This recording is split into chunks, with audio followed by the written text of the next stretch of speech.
Hello, everyone. Welcome to After Duty Vets, where we discuss what life is like after the military.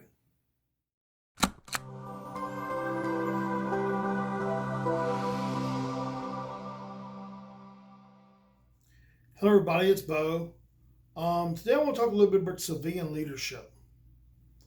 You know, a lot of times we struggle with leadership, civilian leadership, when we get out, because part of the big deal with them is a lot of civilian leaders don't want to make decisions. They're worried about getting fired. They're worried about, whether things are going to go right. They're wishy-washy. So that's something that we have to realize. We're taught in the military you make the decision at the lowest level possible, and not out here. People are scared to make decisions. So that's one of the things that we have to deal with civilian leadership. A lot of times they'll jump the chain of command. They don't care. They'll go up 3 or 4 steps instead of going through the chain of command, and that can get frustrating at times because the problem could have been dealt with at a lower level if they had just come talk to you. If they had a problem with you, instead of coming talk to you, they go to their boss's boss and complain. I had that happen to me a lot, and it drove me crazy. It's just like, look, if you got a problem with me, come talk to me. Don't go up the chain of command. Don't go up the ladder. And there's really not a chain of command. They just jump it. They don't go to my boss. They don't come to me. They go up further. And it just drove me crazy.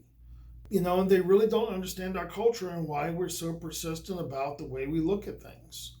One thing that you need to do, though, is you need to voice your experiences at your leadership skills.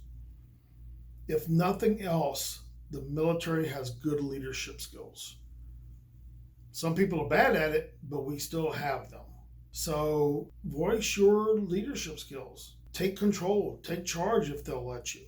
A lot of times, they don't back their people. If I screw up, I've got my guy's back or girl's back. It doesn't matter. I've got their back if they screw up. I take care of the discipline. I don't run it up to others unless I don't have a choice. And I did that in the military, and I did that out here, and sometimes it didn't go over too well. They wanted to fire somebody. I'm like, no, you're not firing them for something stupid.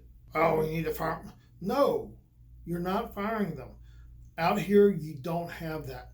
They'll let you go in a heartbeat. A lot of times, they really aren't taught to be leaders.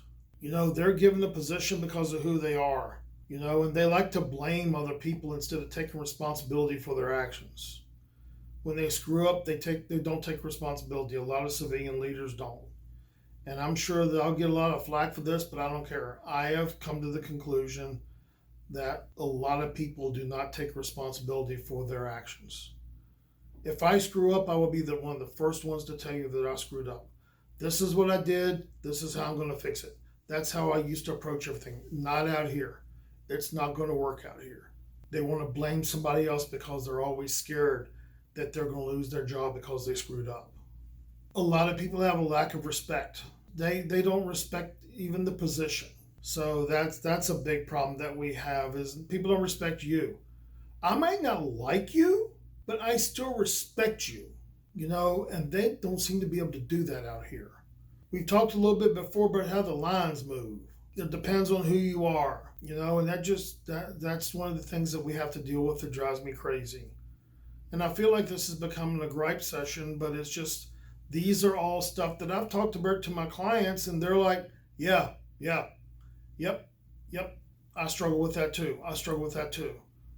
So I'm not alone in this. A lot of times they think that we're all assholes. All veterans are assholes. Can I be that crotchety NCO? Yes, I can be that crotchety old NCO if I need to. But also, I'm a mental health professional. I have to be compassionate sometimes.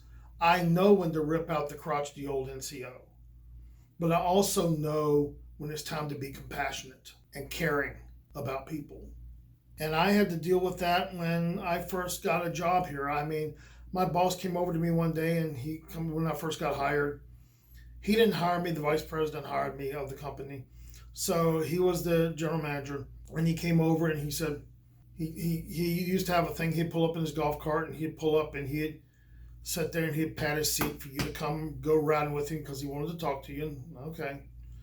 So that's how he talked to people. He didn't call them to their office a lot of times. He just rode around his golf cart looking at things, and that's how he utilized his time, and it worked for him. I mean, he was a pretty good manager. I mean, I'll give him that. He was a pretty good manager.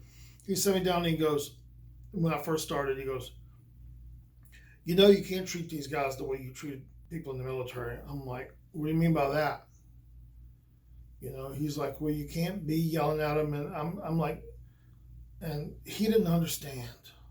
So I looked at him, I said, so you don't want me to use the management skills that the Air Force taught me that were developed at Harvard? Because they're the management skills I learned. I know when to be a jerk and I know when to be compassionate, and I also know how to motivate people. He thought I motivated people by yelling and screaming at them. One of the things a lot of us learn is you motivate people by finding what motivates them. So, we had that conversation and he never bugged me about it again. He had these misconceived notions about things. And the last thing that I want to talk about civilian leadership, and there's more stuff to come, but it's nepotism. You know what? Just because your dad owns a company don't mean you're right. Or your family's uncle's third cousin or whatever. I mean, it's just the nepotism, and they've got that position just because their Uncle Bob works up in HR, or the Aunt Sally works in the shop or accounts receivable or whatever. So nepotism is a hard thing that we have to deal with when we get out. And that's mainly in small family-owned businesses. And the one thing I do want to talk about is you have the skills, a lot of you have the skills to have your own business. So you don't have to deal with this. So you can run things the way you want to and do things the way you want to. And we'll get more into that later. So I hope I've helped you, and I hope that you have the life that you deserve. And until next time. Thank you. I would appreciate it if you would help me help other veterans. If you would visit my webpage at www.afterdutyvets.com for more information on what I do. Also, visit my Facebook page at After Duty Vets. And also, if you're interested, subscribe. Go ahead and subscribe and hit the button down there and subscribe so you get the newest videos that come out from me and what I do and what I'm working on at the present time. So please stay updated, and I hope I am able to help you have the life you deserve, and hope to see you, or talk to you in the chat later on. Have a good one. Take care. Bye.